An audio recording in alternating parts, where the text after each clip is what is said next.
علي Balawi, ثم إلى رؤوس قطب الإرشاد وأثلبات والبلاد الحبيب عبد الله بن علي بن محمد الحداد صاحب الراتب وجميع أولاده وتلميذاته ثم سلطان أولياء قطب الرباني شيخ المداني شيخ عبد القادر الجيلاني ثم إلى رؤوس قطب الغوث الحبيب أبو بكر بن محمد السقاف أبي جعفر بن شيخنا السقاف أبي إدريس بن سالم الجفري شيخ الجنيدي ثم سلطان علياء أبي شيخ بن أحمد بافقي بن محمد بافقي أبي عبد القادر بن محمد السقاف أبي علي بن جعفر الدوس أبي السقاف بن أبو بكر السقاف والشريفة خديجة بنت عبد السقاف ثم سيدي والد أبي عبد الرحمن بن سالم الجفري ثم لشيخ أبي شيخ بن أحمد المصوى أبي عبد الرحمن محمد الإدريس أبي سيد أحمد الإدريس أبي محمد بن حسين الجفري أن الله يولد الجنة ويكثر مصوباتهم ويضاعف حسناتهم ويفدنا بجنفنا بهم ويؤيد علينا من بركاتهم وأسرارهم وأنوارهم وعلومهم ونفاتهم في الدين والدنيا والآخرة.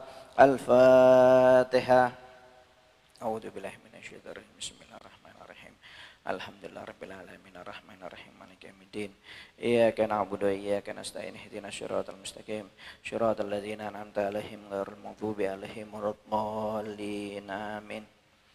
Bismillahirrahmanirrahim. Alhamdulillahirabbil alamin wassalatu wassalamu ala asyrafil anbiya wal mursalin sayyidina wa habibina wa syafi'ina wa qurratu ayunina wa maulana Muhammad tibbil qulub wa dawaiha wa afiyatal abdan wa shifaiha wa nuril absar wa dhiyaiha wa qutil arwa wa qidaiha wa ala alihi wa sahbihi. Subhanaka la ilma lana illa ma 'allamtana innaka antal alimul hakim. Rabbi shrah li sadri wa yassir li amri wahlul 'uqdatam min lisani yafqahu qawli amma ba'd. Bismillahirrahmanirrahim. Wa qala musannif rahimahu wa ta'ala anhu wa qala alaihi salatu wassalam idza mata ibnu adam in qata'a amaluhu illa min thalathin shadaqatun jariyatun au ilmun yuntafa'u bih au waladun sholihun yad'ulah. Wa qala sallallahu alaihi wasallam ma min muslimin yamutu lahu salasatun minal waladi lam yablughul khintha illa adkhalawahul jannata bifadli rahmatihi iyahum. Wa fi riwayah faqalat imra'atun au ithnani faqala au ithnani. Wa ruwiya anhu alaihi salatu wassalam annahu qala la an uqaddima siktan ahabba ilayya min akhlufa khamsina farisan yujahidu fi sabilillah. Wa warada anal atfal yu'tunal aniya fiha min syarabil jannah wa yasqawna aba'ahum fi mawqifil qiyamah wa bin nasi minal gurbi wal atsi ma la ya'lamuhu illallah wa annahum yagifuna ala abwabil jannah wa ya'bauna ayyadkhuluha hatta yadkhulaha aba'uhum faya'murullahu bi'idkhali aba'ahum ma'ahumul jannah birahmatihi. Bersabda Nabi Muhammad SAW, jika mati anak Adam maka terputus seluruh amalnya kecuali dari 3 perkara, yaitu sedekah jariyah atau sedekah yang mengalir pahalanya, kemudian ilmu yang bermanfaat, kemudian yang ketiga yaitu anak yang soleh yang selalu mendoakan kedua orang tuanya. Berkata juga Nabi Muhammad SAW, tidaklah seorang muslim yang memiliki 3 orang anak, kemudian 3 orang anak yang belum baligh tersebut meninggal dunia, kecuali Allah akan memasukkan orang tersebut ke dalam surganya Allah Subhanahu wa ta'ala berkat rahmat Allah kepada orang tersebut dikarenakan anak-anaknya yang meninggal. Maka dalam riwayat seorang perempuan juga bertanya, bagaimana jika 2 orang yang meninggal ya Rasulullah? Maka Nabi Muhammad termasuk 2 orang anak yang meninggal belum baligh, kata Nabi Muhammad SAW. Bahkan diriwayatkan bahwasanya Rasulullah SAW bersabda, aku lebih mencintai atau lebih senang anak itu meninggal sebelum baligh daripada meninggalkan 50 kuda yang digunakan untuk berjihad di jalan Allah Subhanahu wa ta'ala. Dan juga diriwayatkan bahwasanya anak-anak kecil yang meninggal sebelum baligh tersebut nanti di hari kiamat akan diberi tempat atau gelas yang dimana isinya adalah minuman air dari surganya Allah Subhanahu wa ta'ala. Mereka akan diizinkan oleh Allah Subhanahu wa ta'ala untuk memberikan minuman kepada orang tua mereka di padang mahsyar, yang dimana manusia tersebut pada keadaan tersebut sedang kebingungan, kesusahan dan kehausan, yang tidak ada tahu keadaannya kecuali Allah Subhanahu wa ta'ala. Dan sesungguhnya anak-anak mereka yang meninggal sebelum balik, mereka akan berhenti di depan pintu surga, dan mereka tidak akan mau masuk ke dalam surganya Allah Subhanahu wa ta'ala sampai orang tua mereka masuk ke dalam surganya Allah Subhanahu wa ta'ala. Maka Allah Subhanahu wa ta'ala memerintahkan para malaikatnya untuk mengangkat kedua orang tuanya dan anak tersebut ke dalam surganya Allah berkat rahmatnya Allah Subhanahu wa ta'ala. Ya, ini masih membahas masalah keutamaan menikah. Ya, di antaranya keutamaan atau hikmahnya menikah adalah supaya kita mendapatkan turunan anak-anak yang soleh soleha. Karena mendapatkan keturunan atau anak-anak yang soleha ini memiliki manfaat yang luar biasa, pahala yang sangat besar di sisi Allah Subhanahu wa ta'ala, khususnya bagi kedua orang tuanya. Di antaranya kata Nabi Muhammad SAW, manfaat kita memiliki turunan, apalagi turunan yang soleh soleha, kata Nabi Muhammad, orang tuanya akan mendapatkan tambahan pahala tanpa mengurangi pahala dari anaknya sama sekali, kata Nabi Muhammad SAW.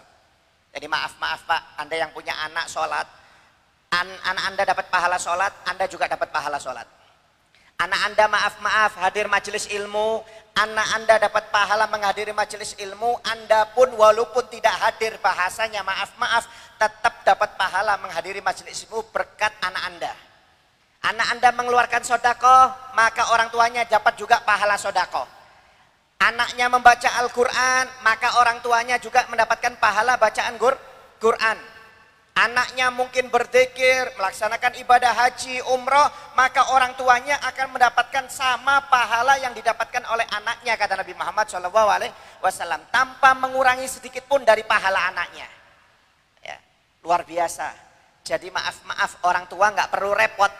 Ya, anaknya sholat, orang tuanya dapat pahala sholat. Tapi bukan berarti orang tuanya nggak usah sholat, cukup anaknya, nggak boleh, haram. Ya, ini maksudnya apa? Tambahan pahala, kata Nabi Muhammad. Itu kalau satu anak. Maaf. Kalau anaknya banyak, umpamanya maaf, anaknya 5, semuanya sholat, orang tuanya dapat pahala lebih banyak lagi. Apalagi anaknya banyak, 10, 20, 30 umpamanya maaf. Makanya orang dulu itu nggak seneng kalau anaknya sedikit, itu nggak mau mereka Pak. Orang dulu itu anaknya banyak, 7, 8, 10, 20, 25, kadang ada sampai 30. Kenapa? Dengan harapan dari anak-anak mereka yang beribadah, orang tuanya mendapatkan pahala mengalir terus walaupun sudah meninggal dunia. Ya. Tapi dididik, bukan banyak anak nggak dididik. Ya. Banyak anak tapi dididik manfaatnya banyak. Ya. Orang tuanya akan mendapatkan pahala. Sampai pernah dikisahkan Nabi Isa alaihissalam itu pernah lewat suatu kuburan dan mendengar suara siksa kubur dari suatu kuburan tersebut. Ya. Akhirnya Nabi Isa ketika mendengar siksaan dari kubur tersebut, dari satu kubur tersebut, tidak dihiraukan oleh Nabi Isa, ditinggal.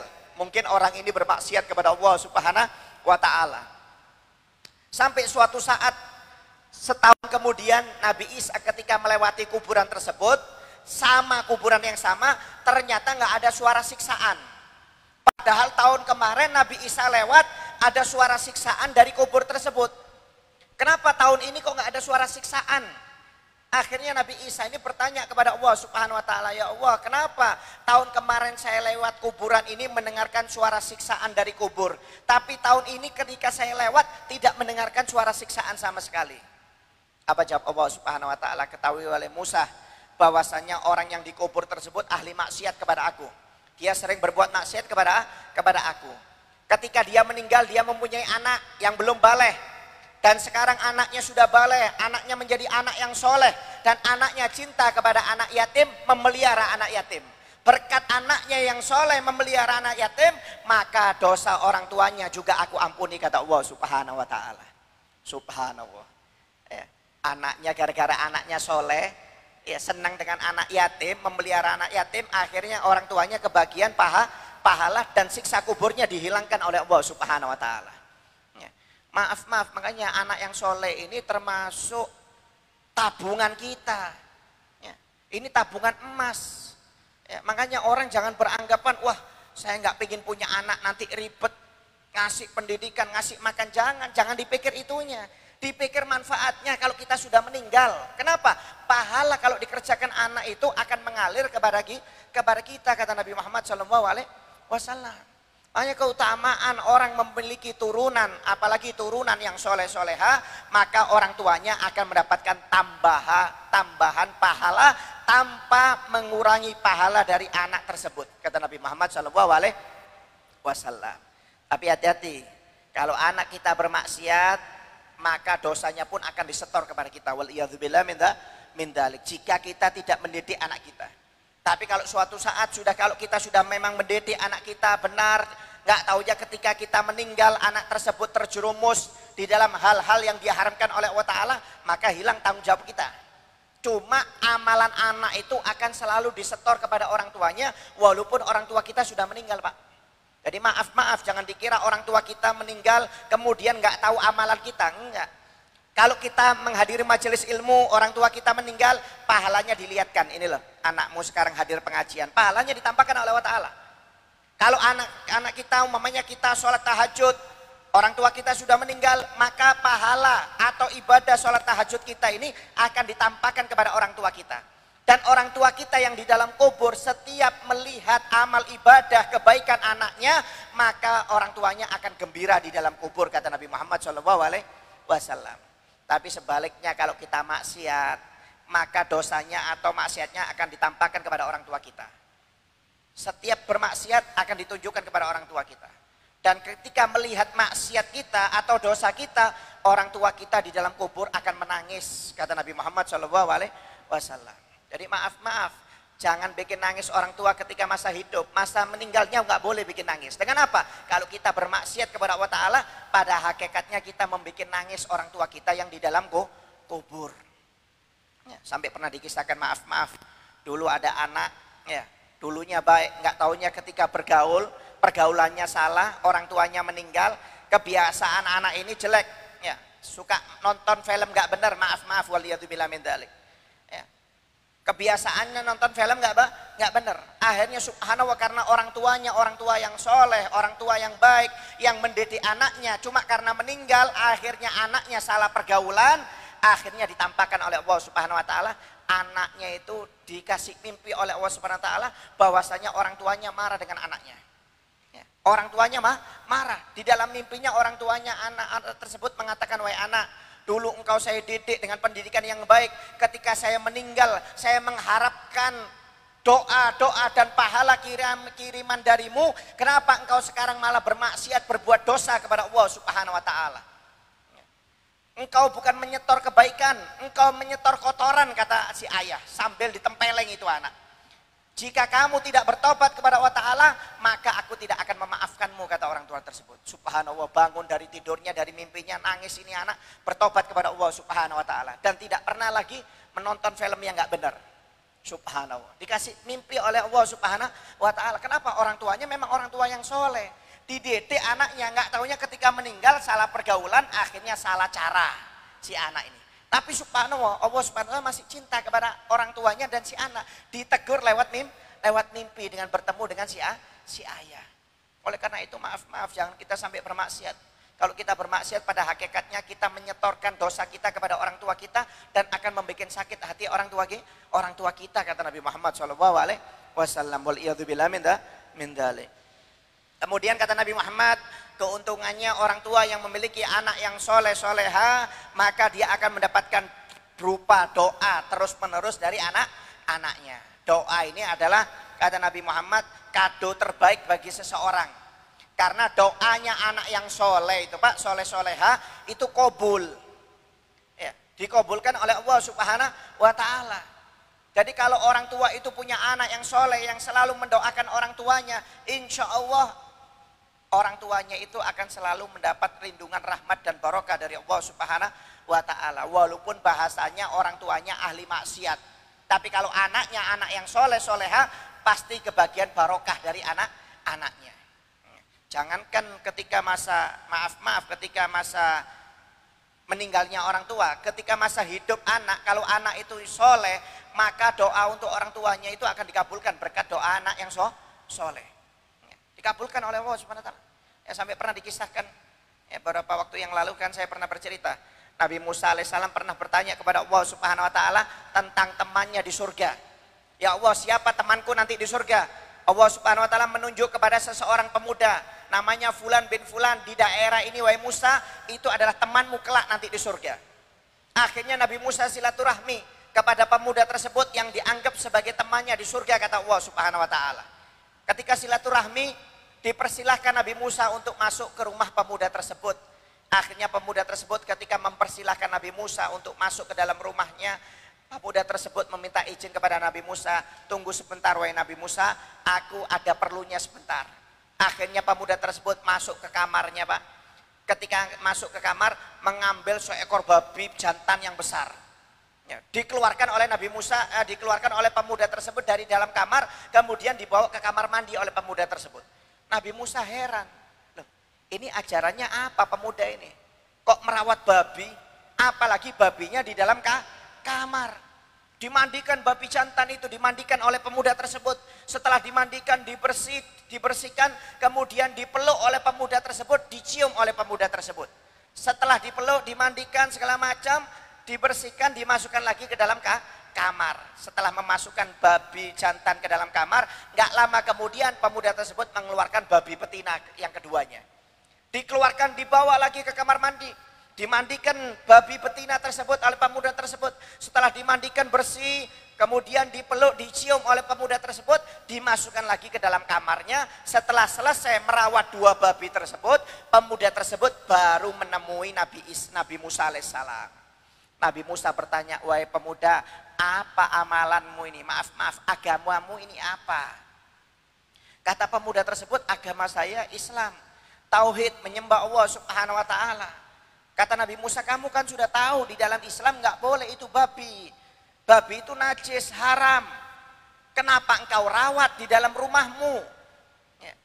Kata pemuda tersebut, minta maaf wahai Nabi Musa. Ketahuilah babi jantan dan betina tersebut itu adalah ayah dan ibuku, kata pemuda tersebut. Karena berbuat dosa kedua orang tuaku, akhirnya dilaknat, diadab oleh Allah, diubah menjadi babi. Keduanya diubah menjadi babi. Dan ketika menjadi babi, maka saya tetap sabar untuk cinta dan merawat orang tua saya. Dan saya selalu berdoa setiap saatnya kepada Allah supaya dosa orang tua saya diampuni oleh Allah Subhanahu wa Ta'ala. Dan orang tua saya dikembalikan wajahnya seperti semula, keadaannya seperti semula, seperti manusia yang normal, kata pemuda tersebut. Saya selalu berdoa kepada Allah Ta'ala. Makanya saya cinta kepada orang tua saya luar biasa. Walaupun sudah diadab, diubah menjadi babi, nggak saya hinakan, tetap saya cinta dan saya selalu berdoa untuk orang tua saya. Subhanallah. Ya. Karena saking cintanya kepada orang tuanya, selalu mendoakan walaupun diubah jadi babi, Pak. Maaf kalau kita mungkin maaf waliyadzubillah min dzalik. Kalau zaman dulu, kalau orang bermaksiat itu langsung diadab. Kalau zaman sekarang ditunda oleh Allah Ta'ala, nanti adabnya ketika hari kiamat. Kalau zaman dulu orang bermaksiat langsung diubah jadi babi, diubah jadi monyet. Kalau zaman sekarang enggak, ditunda oleh Allah Subhanahu wa Ta'ala. Mungkin maaf kalau kita hidup seperti zaman pemuda tersebut, kalau orang tua kita atau keluarga kita diubah, dilaknat menjadi babi, mungkin kita usir orang tua kita. Mungkin malu dengan masyarakat sekitar, mungkin jijik dengan orang tua kita. Tapi pemuda tersebut sabar, tetap dicintai walaupun diubah menjadi babi oleh Allah Ta'ala, tetap dicintai, disayang, kasih makan, dirawat, bahkan selalu berdoa kepada Allah supaya dikembalikan seperti semula. Akhirnya Allah Subhanahu wa Ta'ala memberi wahyu kepada Nabi Musa, wahai Musa, itulah temanmu di surga, itulah anak yang soleh. Walaupun orang tuanya aku ubah menjadi babi, dia tetap sabar, dia tetap cinta, merawat orang tuanya dan selalu mendoakan orang tuanya. Maka ketahuilah sekarang berkat doa anak yang soleh tersebut akan aku ubah kembali seperti manusia dan akan aku masukkan surga kedua orang tuanya berkat anak yang soleh tersebut. Subhanallah, Nabi Musa belum keluar dari rumah tersebut, orang tuanya sudah berubah menjadi manusia kembali, Pak, normal. Normal. Berkat apa? Doa anak yang soleh. Dibayar kontan oleh Allah Subhanahu wa taala. Ya, makanya gitu, jangan sampai kita punya anak yang nggak bisa dididik, waliyadzubillah min dzalik, rugi. Kita kalau dikasih turunan, dididik anak kita, ajarkan Al-Quran, ajarkan cinta kepada Allah, ajarkan cinta kepada Nabi Muhammad, ajarkan untuk memperbanyak ibadah. Kenapa? Manfaatnya kembali kepada kita masing-masing, kata Nabi Muhammad SAW. Gak rugi, Pak. Kalau kita punya anak yang gak pernah mendoakan kita, siapa kalau sudah masuk kubur? Orang kalau sudah masuk kubur gak bisa melaksanakan sholat, gak bisa melaksanakan lagi puasa, sodako gak bisa, sudah terputus amalnya. Yang bisa memberi manfaat kepada mereka itu adalah anak-anaknya atau keluarganya. Kalau anak itu gak pernah ngirim doa kepada orang tuanya di kubur, orang tuanya bakal sedih. Kalau anak itu gak pernah ngirim sodako yang diniatkan untuk orang tuanya di dalam kubur, orang tuanya juga bakal sedih. Kalau anak tersebut tidak pernah membaca Al-Quran yang diniatkan untuk orang tuanya yang sudah meninggal, maka orang tuanya akan sedih, Pak, di dalam kubur. Ya, maaf. Oleh karena itu jangan sampai kita memiliki anak yang durhaka, apalagi bukan anak yang soleha. Akan menjadi madorot atau bumerang buat kita dunia dan akhirat, waliyadzubillah min dzalik. Oleh karena itu fungsinya nikah bukan hanya cuma punya anak saja, dikasih makan, dikasih minum, bukan, tapi dikasih pendidikan agama supaya manfaatnya kembali kepada orang tuanya, kata Nabi Muhammad SAW. Ya. Bahkan kata Nabi Muhammad SAW, manfaat anak yang soleh, maka anak yang soleh itu kalau beristighfar akan mengangkat derajat orang tuanya, kata Nabi Muhammad SAW. Ya. Bahkan diriwayatkan oleh Rasulullah SAW bahwasanya ada orang yang meninggal dunia. Gak taunya ketika si meninggal dunia ini, si mayit merasakan derajatnya diangkat oleh Allah Ta'ala. Sampai si mayit ini terkejut. Karena si mayit ini sebenarnya derajatnya tidak sesuai dengan amal ibadahnya. Ya Allah, kenapa saya diangkat seperti ini tinggi derajatnya? Padahal ini bukan amal ibadah saya. Ya, akhirnya dijawab, itu berkat istighfar anakmu ketika di dunia. Berkat istighfar anakmu di dunia, maka derajatmu aku angkat, kata Allah Subhanahu wa Ta'ala. Subhanallah, kalau anak itu ahli ibadah, ahli dzikir, ahli baca sholawat, orang tuanya diangkat, Pak, derajatnya oleh Allah Subhanahu wa Ta'ala. Walaupun orang tua tersebut tidak melakukan ibadah seperti anaknya, berkat anaknya yang soleha, derajatnya diangkat oleh Allah Subhanahu wa Ta'ala. Ya. Oleh karena itu fungsinya nikah adalah supaya memiliki keturunan, tapi keturunan yang bermanfaat, yaitu keturunan yang soleha, kata Nabi Muhammad SAW. Dan juga manfaatnya, kata Nabi Muhammad SAW, kalau seseorang itu memiliki anak kemudian ditakdir meninggal sebelum balik, maka akan mengangkat derajat orang tuanya dengan derajat yang luar biasa, kata Nabi Muhammad SAW. Ya, fungsinya anak ini hidupnya membawa manfaat kepada orang tuanya, meninggalnya pun kalau belum balik akan membawa manfaat untuk orang tuanya juga. Ya, kata Nabi Muhammad SAW, ya, tidaklah seseorang muslim yang memiliki 3 anak kemudian meninggal dunia, maka dipastikan orang tersebut akan dimasukkan surga oleh Allah Subhanahu wa Ta'ala berkat rahmat Allah disebabkan 3 anaknya yang meninggal. Akhirnya ada seorang perempuan, ya Rasulullah, bagaimana kalau 2 orang anak, termasuk 2 orang anak yang meninggal belum balik, maka akan mendapatkan rahmat dan akan dimasukkan surga kedua orang tuanya, kata Nabi Muhammad SAW. Ya, maaf, memang orang anak ini bahasanya buah hati seorang tua. Ya, orang tua itu kalau lihat anak apalagi belum balik itu senangnya luar biasa, Pak. Ya, orang tua kalau pulang capek kerja lihat anaknya yang masih kecil, ya, yang belum balik, itu senang, penghibur hati. Bagaimana kalau penghibur hatinya diangkat oleh Allah Subhanahu wa Ta'ala, diambil. Ini merupakan derajat yang tinggi. Memang kadang-kadang kita nggak berharap, cuma kalau sudah takdir ketentuan dari Allah Subhanahu wa Ta'ala, ya harus diterima dengan sabar. Ya. Karena anak yang diambil ketika oleh Allah Subhanahu wa Ta'ala sebelum balik, itu nanti di hari kiamat akan menjadi penolong untuk kedua orang tuanya. Akan memberi syafaat kepada orang tuanya. Di antaranya keutamaan, kata Nabi Muhammad, orang tua yang ditinggal meninggal oleh anaknya yang belum balik, maka nanti di surga akan disiapkan istana yang namanya Baitul Hamd, yaitu rumah pujian jika dia bersabar. Ya.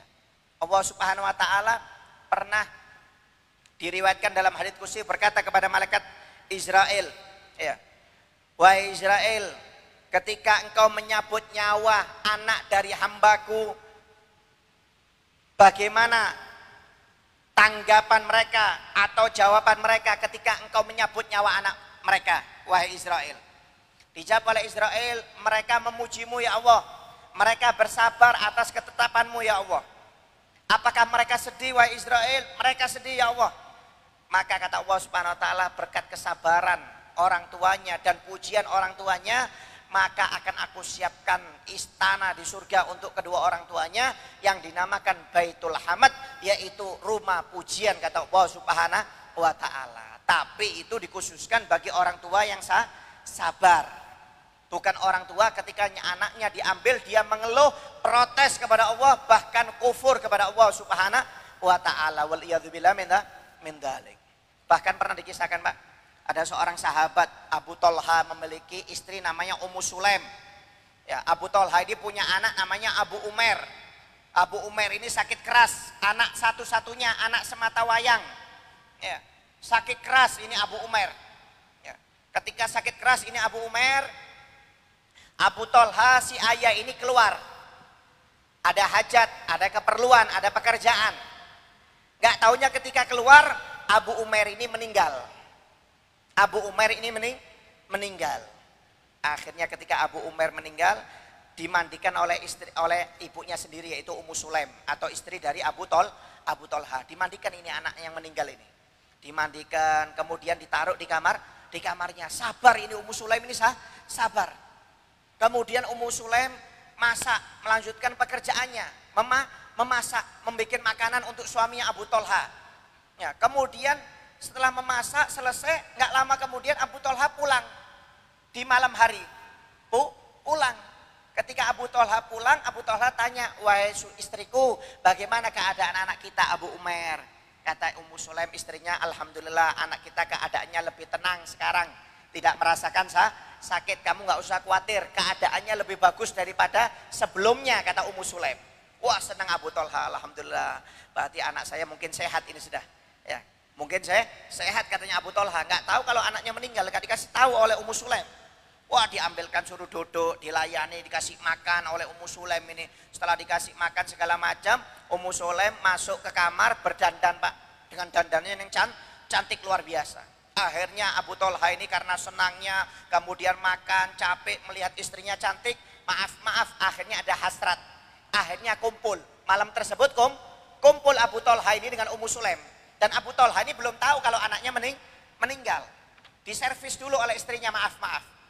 Setelah selesai kumpul pada waktu itu malam tersebut, istrinya bertanya, wahai suamiku, saya mau bertanya kepadamu. Saya mau tanya kepada gimana hukumnya jika ada seseorang meminjamkan barang kepada temannya. Kemudian seseorang tersebut ingin mengambil barang yang dipinjamkan kepada temannya. Kemudian temannya tidak mau memberikan dan malah marah-marah. Bagaimana hukumnya ini? Maka dijawab Abu Thalha, nggak boleh, haram. Kalau ada seseorang meminjamkan barang kepada temannya, kemudian seseorang tersebut meminta barangnya, wajib dikembalikan oleh temannya, tidak boleh ditahan. Akhirnya kata Ummu Sulaim, ketahuilah wahai suamiku, anakmu Abu Umair adalah titipan dari Allah Subhanahu wa taala. Milik Allah Subhanahu wa taala dan sekarang sudah diambil oleh Allah Subhanahu wa taala, dan engkau jangan marah kepada Allah Subhanahu wa taala dan jangan mengeluh kepada Allah Subhanahu wa taala. Gak bisa bicara, Pak. Abu Thalha akhirnya gak bisa bicara. Jadi ketika datang gak dikasih tahu oleh istrinya, malah dikasih makan, kemudian diservis di kamar. Setelah diservis baru dikasih tahu oleh istrinya. Jadi Abu Thalha akhirnya sabar dengan takdirnya Allah Subhanahu wa taala. Akhirnya besoknya datang kepada Nabi Muhammad menceritakan kelakuan istrinya. Apakah berdosa istri seperti ini? Maksudnya Abu Thalha, mestinya kan saya datang ya Rasulullah dikasih tahu dulu. Ini enggak, malah dikasih makan, kemudian diservis dulu baru dikasih tahu. Apakah berdosa istri saya ya Rasulullah dengan seperti ini? Kata Nabi Muhammad, tidak. Ketahuilah bahwasanya ketika engkau berhubungan tadi malam, maka insya Allah Allah akan memberi keberkahan dari anakmu tersebut. Subhanallah, akhirnya setelah didoakan keberkahan oleh Nabi Muhammad karena hubungan mereka pada malam tersebut, akhirnya Abu Thalha punya anak satu namanya Abdullah, yang dimana Abdullah ini punya anak 8 yang semuanya hafidul Quran, semuanya hafidul Quran dan ahlil Quran. Berkat apa? Berkat doanya Nabi Muhammad SAW. Kenapa? Memuji kesabaran Ummu Sulaim. Luar biasa Pak, sabar. Biasanya namanya ibu itu paling menderita. Ya, ini enggak, namanya ibu malah lebih sabar daripada si ayah. Ya. Orang-orang seperti ini yang diangkat derajatnya oleh Allah Subhanahu wa Ta'ala. Ya. Makanya maaf, anak ini adalah tabungan investasi, baik hidupnya maupun meninggalnya. Kita memang tidak pernah berharap kalau sudah ditentukan meninggal ya meninggal. Yang penting kita sabar. Ya. Kata Nabi Muhammad SAW, orang tua yang ditinggal meninggal oleh anaknya yang belum balik, dia akan mendapatkan syafaat anaknya, kata Nabi Muhammad, nanti di hari kiamat. Ya. Sampai-sampai kata Nabi Muhammad, nanti orang anak tersebut akan diberi minuman oleh Allah Subhanahu wa Ta'ala diberikan gelas oleh Allah Subhanahu wa Ta'ala dari surga dan diisi minuman dari surga, yang dimana akan diberikan kepada orang tuanya nanti di padang mahsyar yang sedang kehausan. Ya. Jadi nanti maaf kalau Anda mungkin pernah ditakdir punya anak belum balik meninggal, nanti anak Anda itu yang akan menolong Anda di padang mahsyar. Semua orang kehausan, Anda akan didatangi oleh anak Anda sambil membawa minuman dari surga, kata Nabi Muhammad SAW. Dan anak tersebut tidak akan mau masuk ke dalam surga sampai orang tuanya masuk dulu dalam surga, kata Nabi Muhammad. Jadi anak tersebut dipanggil oleh Allah, masuklah kalian ke dalam surga. Anak tersebut menolak, saya tidak akan mau masuk surga kecuali kedua orang tua saya yang masuk surga, kata anak tersebut. Akhirnya mau nggak mau Allah Subhanahu wa Ta'ala memerintahkan malaikat untuk mengambil kedua orang tuanya dan dimasukkan surga bersama anak-anaknya yang meninggal dunia tersebut. Subhanallah. Anak tersebut akan memberikan syafaat untuk orang tuanya. Makanya ini tabungan investasi. Ya, kata Nabi Muhammad. Selain mendapatkan syafaat, anak tersebut akan menjadi penghalang untuk orang tuanya masuk ke dalam nerakanya Allah Subhanahu wa Ta'ala.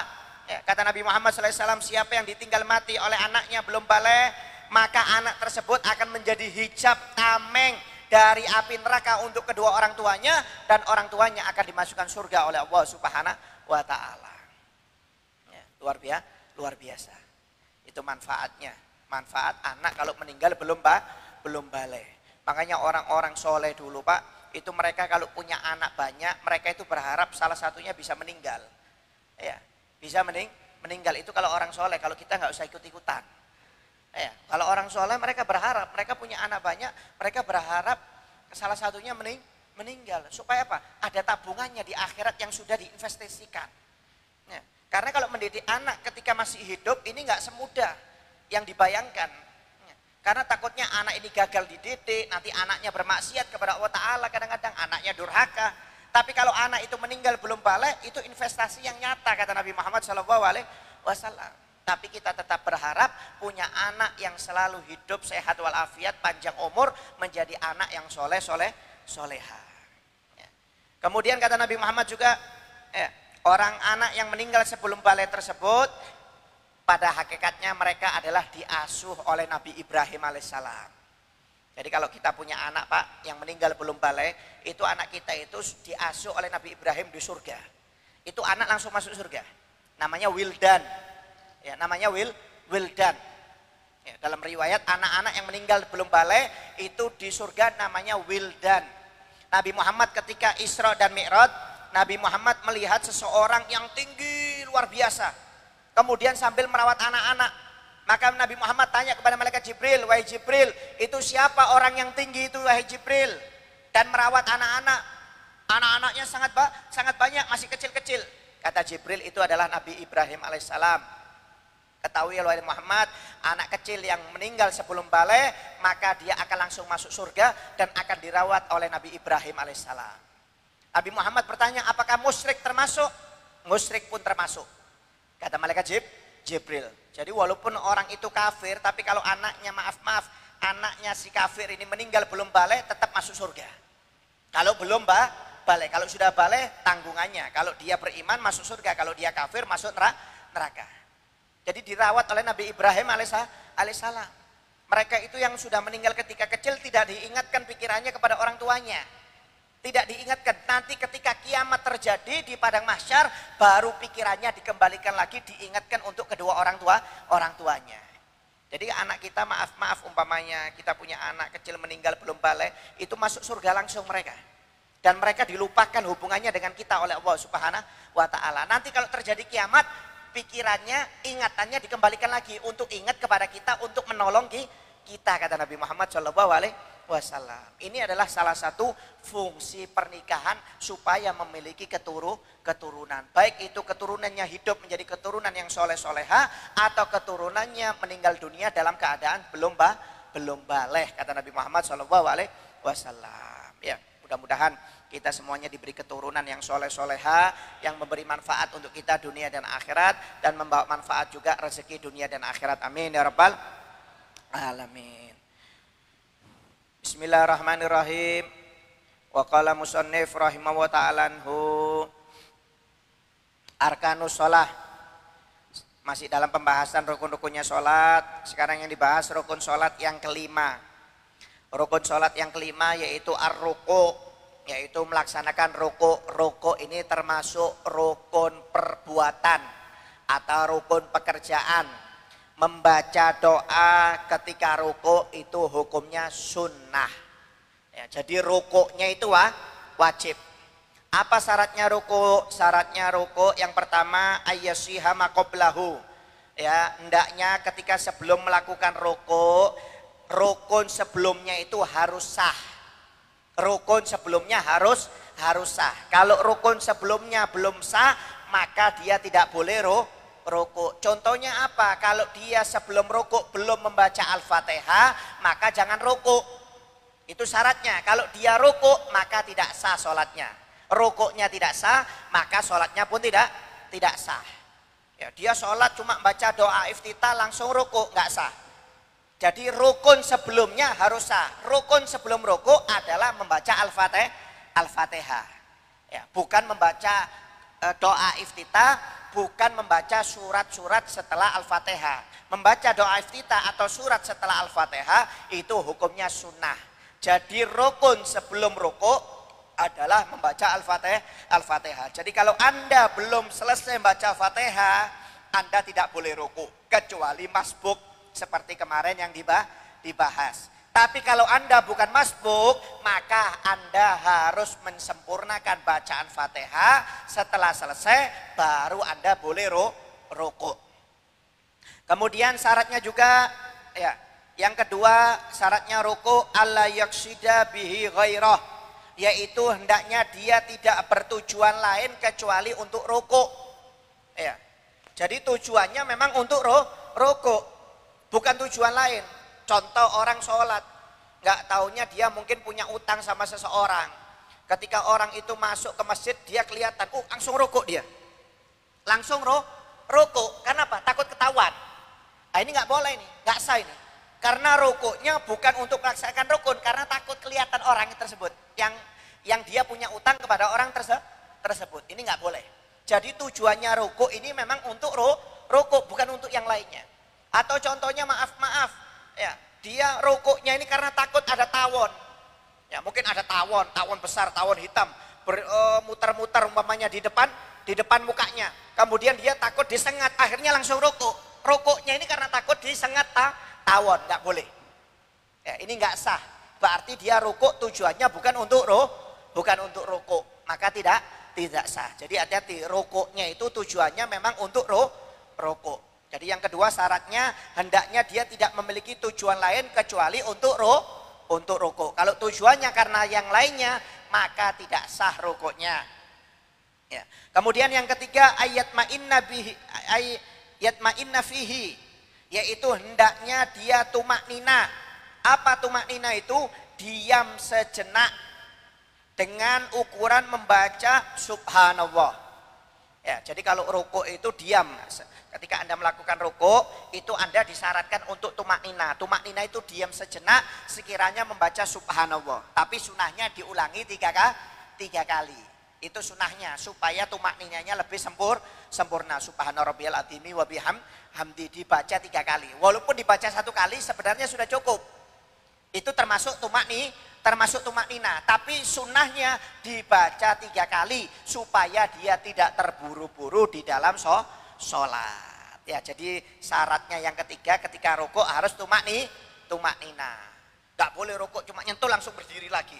Gak boleh, gak sah. Jadi ketika rukuk dia diam sejenak seperti orang membaca tasbih. Walaupun 1 kali sudah cukup. Tapi disunahkan diulangi 3 kali. Ya. Kemudian yang keempat, antakuna tumak nina fihi yakinan. Hendaknya dia yakin melakukan tumak nina. Kalau dia nggak yakin maka nggak boleh berdiri. Harus ya yakin. Ya, umpamanya terlalu cepat. Kemudian dia ragu. Ini saya tumak nina apa enggak ini ya, kok cepat-cepat. Nah, ini enggak boleh. Dia harus yakin bahwasanya dia melakukan tumak nina. Kalau dia enggak yakin, maka bisa membatalkan sholatnya. Harus ya yakin. Makanya kalau sholat jangan terburu-buru. Ya, apalagi takut ketinggalan pesawat. Apalagi namanya sudah dipanggil 3 kali. Fulan bin fulan. Ya, sholatnya akhirnya keburu-keburu. Akhirnya enggak dapat tumak nina. Akhirnya ragu sholatnya. Ini tidak sah, ya, tidak sah. Jadi harus yakin kalau dia tumak nina. Kemudian yang kelima, syaratnya ayyan haniya bihaitsu tanalu rahatahu rukbatai, yaitu dia merunduk sekiranya kedua telapak tangannya menyentuh kedua lututnya menurut ukuran sempurna orang. Jadi kalau rukuk itu Pak, ukurannya rukuk itu ukuran normalnya itu seperti 2 telapak tangan Anda menyentuh lutut. Itu ukuran sempurna. Jadi rukuk jangan nyentuh paha. Kalau Anda rukuk nyentuh paha itu berdirinya nggak sempurna. Rukuknya seperti ini. Tapi kalau Anda nyentuh lutut, kedua lutut, 2 telapak tangan Anda nyentuh lutut, ini rukuknya seperti ini. Nah, ini ukuran yang sempurna. Atau maaf, Anda menyentuh mata kaki, ya, karena bosan rukuknya nyentuh lutut, pengen nyentuh mata kaki. Nah, ini rukuknya akhirnya seperti ini. Nah, ini juga tidak sah, nggak boleh.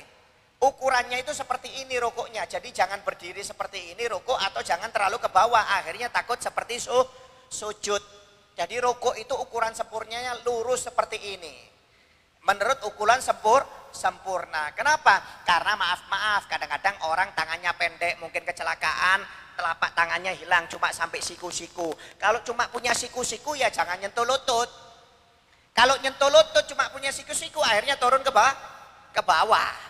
Ya, kalau siku-siku dia nggak punya tangan cuma sampai siku-siku, maka cukup tangannya menyentuh pahanya. Pokoknya yang penting posisinya stabil seperti ukuran normal orang, kedua telapaknya menyentuh lutut. Atau tangannya panjang. Ya, umpamanya tangan ini maaf 1 meter, dia punya tangan 2 meter.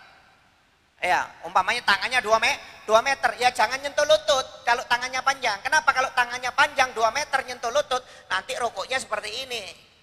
Berarti dia apa?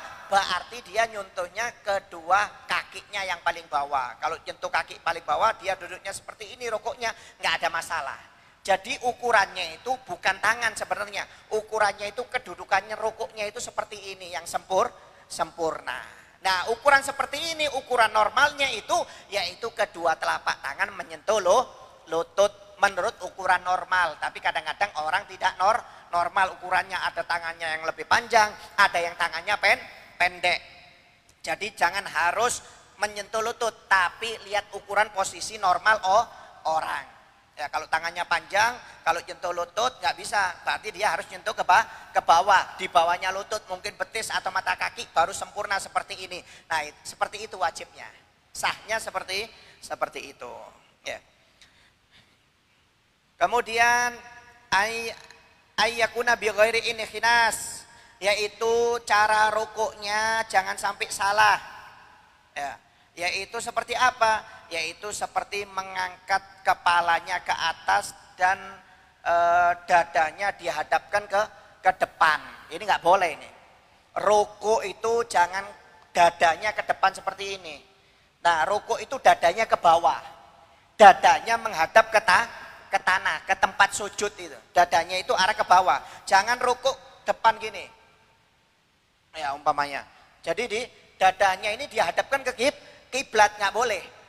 Ya, jadi jangan sampai ruku itu dadanya dihadapkan ke depan, tapi dadanya itu dihadapkan ke bawah.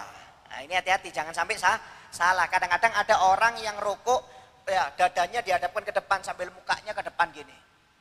Jangan. Ya, mukanya itu ke tempat sujud melihatnya, dadanya ke bawah. Jadi lurus. Sekiranya ibaratnya kalau dikasih kayu itu lurus. Ya, kayu itu lurus, itu cara rukuk yang benar. Ya, jadi kepalanya lurus, mulai belakang sampai depan itu lurus, mukanya, matanya menghadap ke tempat sujud, dadanya menghadap ke bawah. Ya, jangan ke depan gini. Kadang-kadang ada orang sujud ke depan gini mukanya. Ya, kemudian dadanya dihadapkan ke depan. Ini salah ini. Ya, ini salah karena rukuk ada standarnya dalam ulama VG. Ya, jadi hati-hati ya. Rukuk pokoknya ukurannya jangan sampai muka Anda ke depan atau dada Anda menghadap ke depan. Ya, kalau bisa lurus seperti kayu kalau ditaruh di atas kepala sampai belakang punggung itu lurus. Ya, itu posisi rukuk yang benar. Ya, jadi rukuk ini termasuk rukun perbuatan. Cara rukuknya harus benar.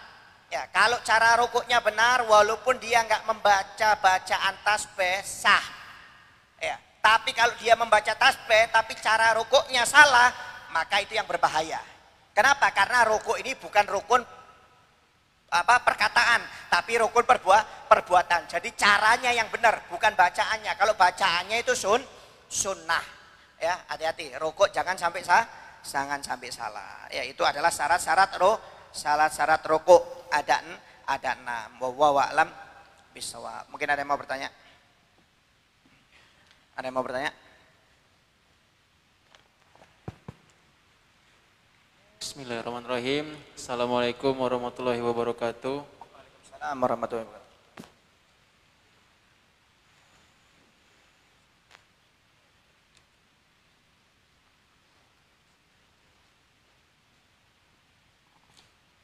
Habib izin bertanya masalah pernikahan.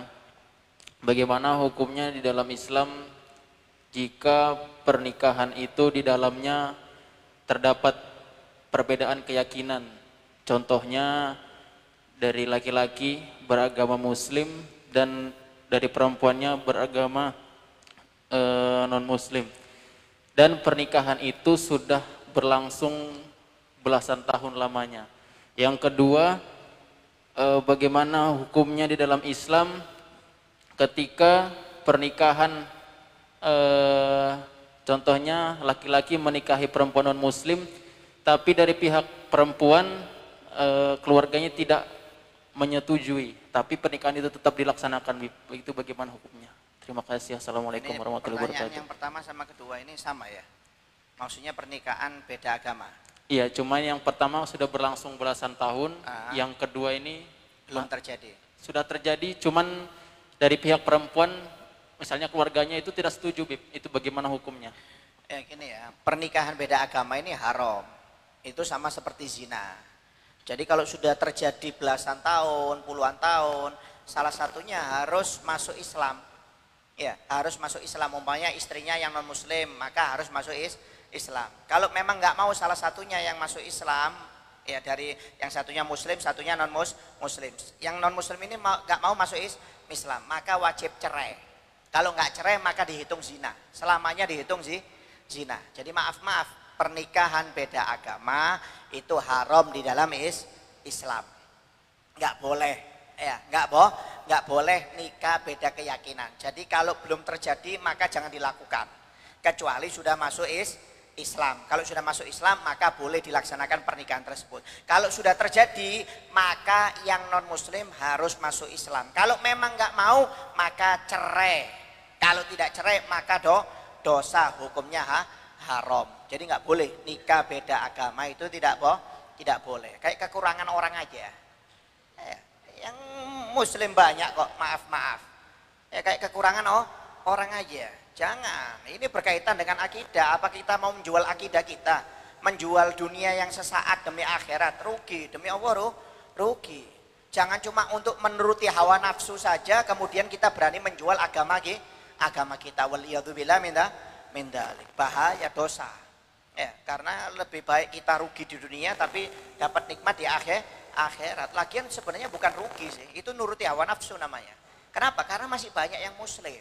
Masih banyak yang satu akidah, yang satu tauhid. Kenapa kok harus memaksakan kepada yang ini? Ini saya sudah jatuh cinta, bukan jatuh cinta ini tertipu dengan setan namanya. Ya, jatuh cinta itu sesuai dengan syariat. Dilihat dulu agamanya, sesuai enggak? Kalau enggak sesuai, ya jangan. Itu berarti bukan namanya jatuh cinta, itu nafsu namanya. Kalau jatuh cinta itu sesuai dengan syariatnya Allah Subhanahu wa ta'ala. Jadi nggak boleh. Kalau yang sudah terlanjur harus masuk Islam, kalau nggak mau harus cerai. Karena tetap dihitung zina. Kalau belum terjadi jangan sampai terlaksana kecuali dua-duanya atau salah satunya sudah masuk Islam. Nah itu baru boleh. Kalau nggak boleh. Hukumnya haram. Ada lainnya? Assalamualaikum warahmatullahi wabarakatuh. Waalaikumsalam warahmatullahi wabarakatuh. Saya mau tanya Bib tentang masalah sholat. Apabila kita ada mendapatkan imam yang bacaannya terlalu cepat pada saat Al-Fatihahnya Bib, pada saat ruku, karena ada sebagian jamaah itu ketinggalan karena membaca Al-Fatihahnya kan Bib. Ternyata begitu kita ruku, imamnya ruku, kita belum selesai baca Al-Fatihahnya, Bib. Apa yang harus kita lakukan? Terima kasih. Assalamualaikum warahmatullahi wabarakatuh. Ya, kemarin kan saya jelaskan bahwasanya ada masbuk. Masbuk itu adalah makmum yang terlambat mengikuti imam sekiranya dia tidak bisa membaca Al-Fatihah sampai selesai. Jadi contohnya ada imam, ya. Ketika imam ini masjid di dalam sholat membaca surat pendek, Anda baru masuk masjid. Anda masuk masjid, umpamanya ketika masuk masjid, Anda imamnya sudah membaca Qul a'udzu birabbin nas, malikin nas, ilahin nas, ya. Anda baru masuk. Kemudian ketika baru takbir, umpamanya imamnya ini dapat beberapa ayat, Anda baru baca 1-2 ayat Fatihah, ayat dari Al-Fatihah, nggak taunya imamnya ruku. Nah ini namanya Anda masbuk. Kalau masbuk nggak usah diselesaikan bacaannya, Anda langsung ikut ruku. Atau Anda masuk masjid, nggak taunya ketika baru takbir, imamnya sudah ruku, Allahu Akbar, imamnya ruku, Anda takbir, Allahu Akbar. Nah ini Anda nggak usah baca Fatihah lagi, langsung ikut ruku. Ini namanya masbuk. Nah kalau masbuk, Fatihahnya ditanggung imam. Anda tidak usah menyelesaikan bacaan Fatihah. Sekiranya Anda sejajar dengan imam, ya, keadaan rukuknya, berarti Anda dapat satu rakaat. Tapi kalau maaf, umpamanya Anda baru mau rukuk, imamnya baru berdiri dari rukuk, maka Anda ketinggalan satu rakaat. Ini kalau masbuk, paham ya? Kemudian ada beda lagi. Namanya bukan masbuk, yaitu mulai awal dengan imam, atau rokaat kedua, rokaat ketiga, rokaat keempat dia ikut dengan imam. Nggak taunya bacaan imam ini Fatihahnya cepat, ya, bacaan Fatihahnya cepat, dia belum selesai baca Fatihah, imamnya sudah ruku, berdiri dari ruku. Bagaimana hukumnya? Anda tetap baca Fatihah, jangan ikut ruku dengan imam, ya, tetap baca Fatihah. Kalau Anda ngikuti imam mulai awal. Kalau masbuk itu kan cuma satu rokaat yang tertinggal itu. Kalau rokaat selanjutnya kan namanya ikuti imam mulai awal. Nah itu kalau Anda belum selesai baca Fatihah, walaupun imamnya cepat bacanya, Anda jangan ikut ruku. Kalau imamnya ruku, Anda tetap baca Fatihah. Tetap aja baca Fatihah. Kapan Anda harus ruku? Yaitu ketika imam berdiri dari sujud yang pertama.